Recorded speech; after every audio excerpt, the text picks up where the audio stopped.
Glória a vós, Senhor. Pode voltar.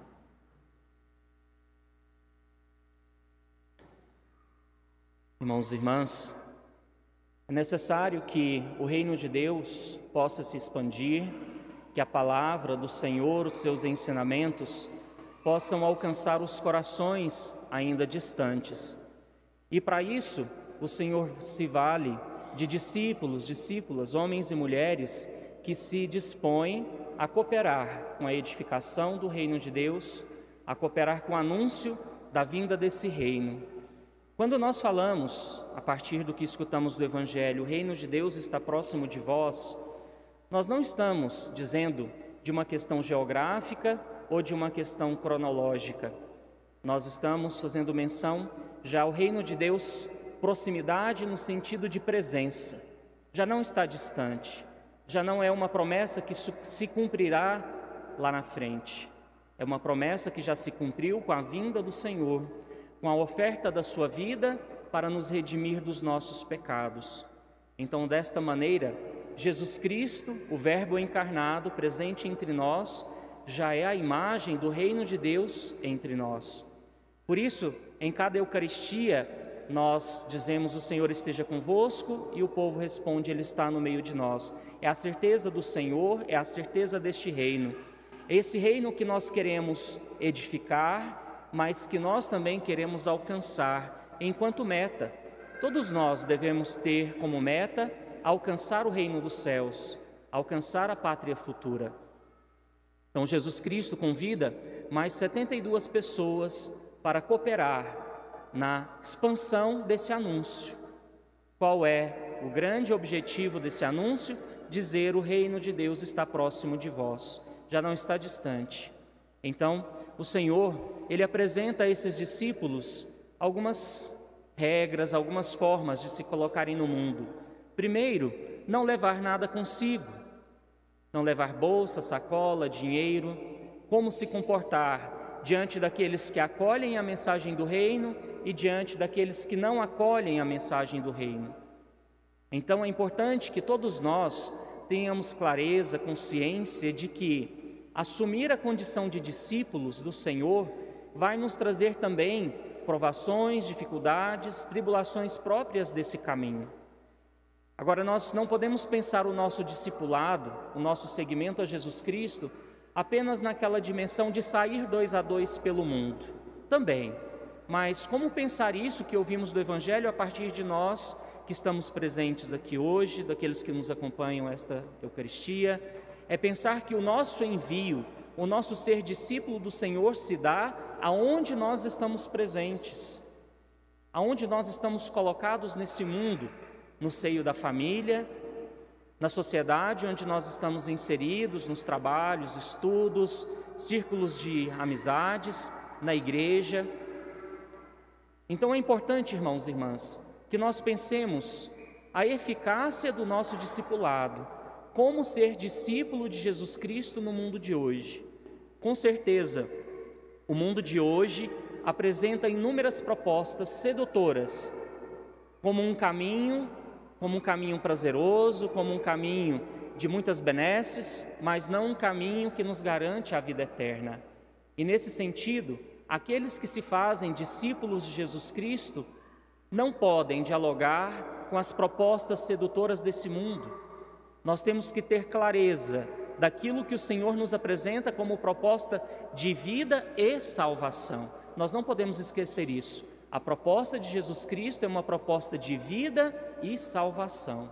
Talvez outras coisas que nós escutamos aí pelo mundo seja apenas uma proposta de uma vida boa, mas não uma vida e salvação.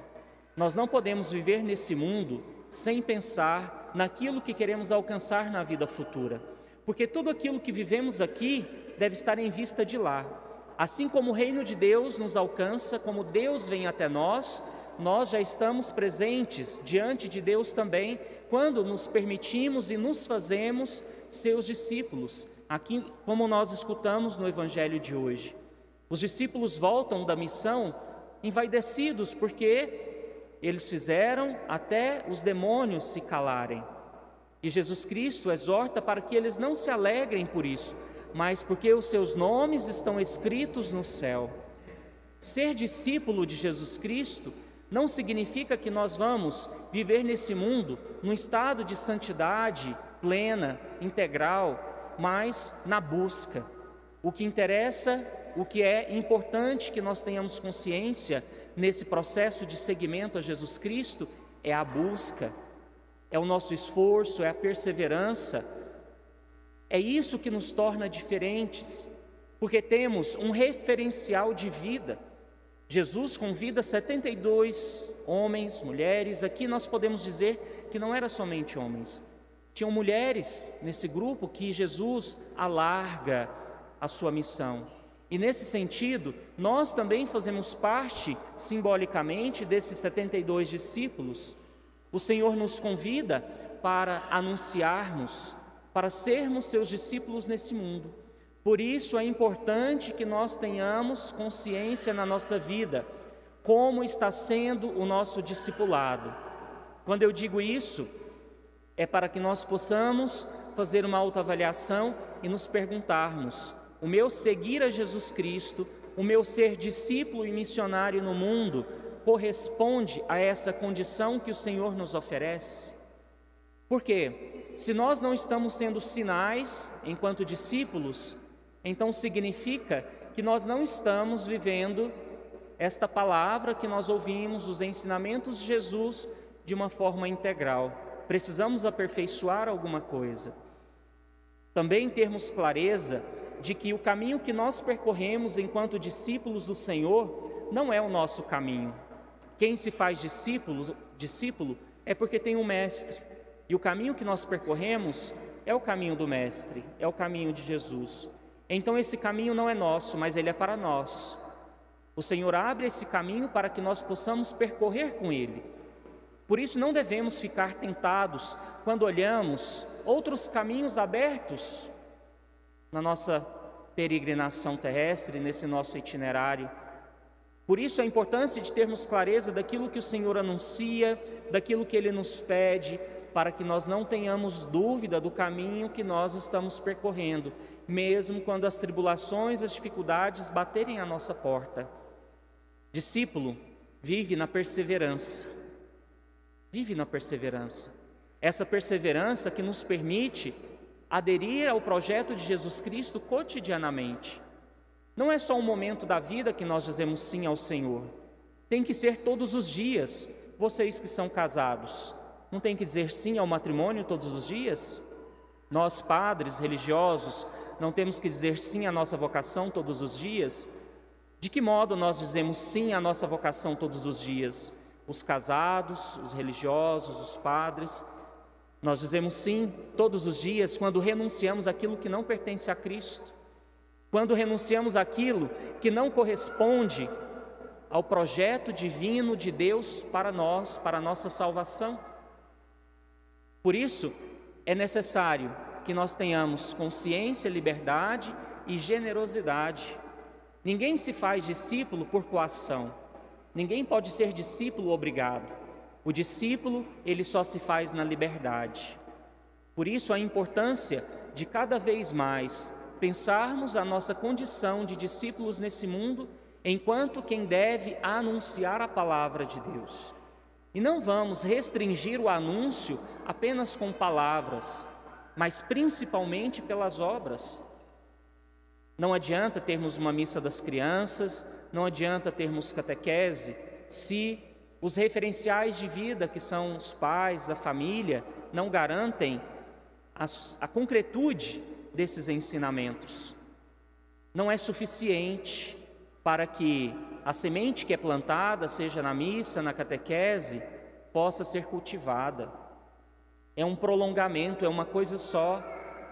Por isso a importância de fazer com que as nossas crianças também cresçam, trabalhando a sua consciência, a sua liberdade, a sua generosidade, de seguir a Jesus Cristo e de servir a Deus, dando um sentido próprio para tudo isso. Se nós não encontramos o sentido, então nós não conseguimos ser perseverantes nesse caminho. Vamos ficar como folha de bananeira ao vento, né? para lá, para cá, como roupa no varal, né? Balançando, sem estabilidade. E quando nós pensamos essas futuras gerações da nossa comunidade, dessa nossa sociedade, nós precisamos pensar que elas também são parte desses 72 discípulos que estão se formando para isso.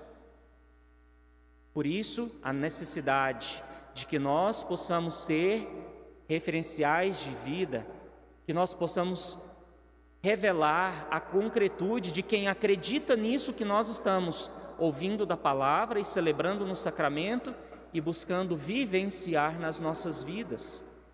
Se não são palavras jogadas ao vento, são esforços perdidos. Irmãos e irmãs, que o Senhor nos ajude então a intensificar o nosso seguimento, o nosso discipulado a Ele, dando um testemunho cada vez mais fiel e autêntico daquilo que escutamos da Sua palavra e daquilo que celebramos da oferta desse sacrifício na Eucaristia. Louvado seja nosso Senhor Jesus Cristo. Para sempre seja louvado. Vamos todos juntos.